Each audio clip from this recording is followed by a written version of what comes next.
Hi guys, Sanbonani Molweni. Welcome to Fix Channel. If you're new here, please subscribe before the end of the video. If you're returning, thank you for love and support. I appreciate you. It's simple review, recap, catch up, noma yini. We guys, ubani ukhumbula i-episode la umseleki akhulume khona ngokuthi engakwazi yena ukushada nengane esencane. Usho kanjalo amazwi akhe.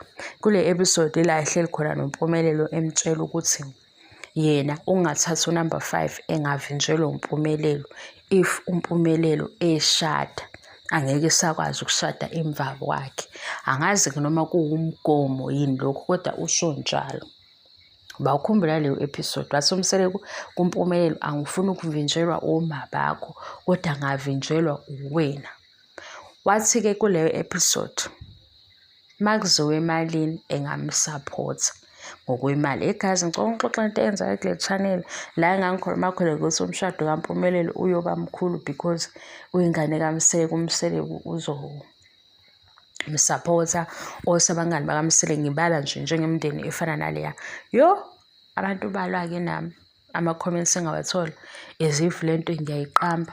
Naye le episode iku-season 7 kodwa asizile-ke kuleyo episode siyadlula. Kulo season 7 ubaba uMseleki ukhulume noMpumelelo ukuthi njengoba useqala ijeni yakhe nansi indlu ekufanele ukuthi ayilungise elungiselane ukuthi uMpumelelo mayishada unkosikazi wakhe wokuqala uzohlala eMzumbe. Le ndlu lena bonke baqale kuyo nje nayazi leyo ndaba.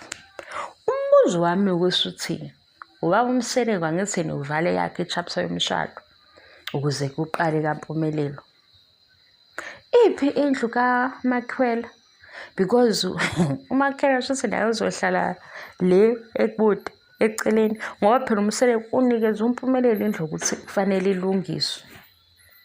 uMakhwela sewakhelwe indlu yakhe because uma ngwabe wanqaba ukuthi enze lento ye-training ahlale nayo.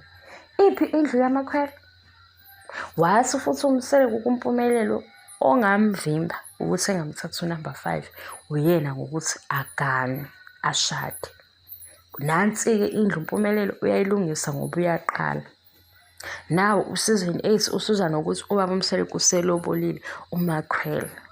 Hayi sezobona useason 8. Mina into enginothisile weguys uthando nesithembu mawubukusisa baphinda into eyodwa ngendlela ehlukile. Umehluko ukuthi phela sebegqoka ingubo ezihlukile bafaka imakeup. Isizini nesizini uma ngwabe uzohleze ethi lo muzi wakho uzonelwa wona. Umacele ethi unumber 5 ageza ephinde umacele acomplain ngezinto eziningi ezithinta yena. Unake nje baphinda into eyodwa kaningi. Into engibona manje ukuthi lo season 8 usuzosekwa uMpumelelo ngeindaba zakhe because inkinga eziningi seyivinye noMpumelelo esekudinga ukuthi we-address izinto ezenzekile empilweni kaMpumelelo zachaphazela abazali. Also-ke ubhuti umalume lo khuluma kwi-interview ekhuluma ngemali ayikweletu baba uMseleki kodwa le yabo ya number 5 ibagidagida endaweni eyodwa kube sengathi ikhona i-divorce esiyiqiniso ihlehle futhi. Sengibuza ukuthi iphi-ke indlu kaMakhwela ngoba uMpumelelo ulungisa indlu yankosikazi wakhe ozayo uMakhwela ngeke aze ahlale eMzumbe. Hayi bye bye.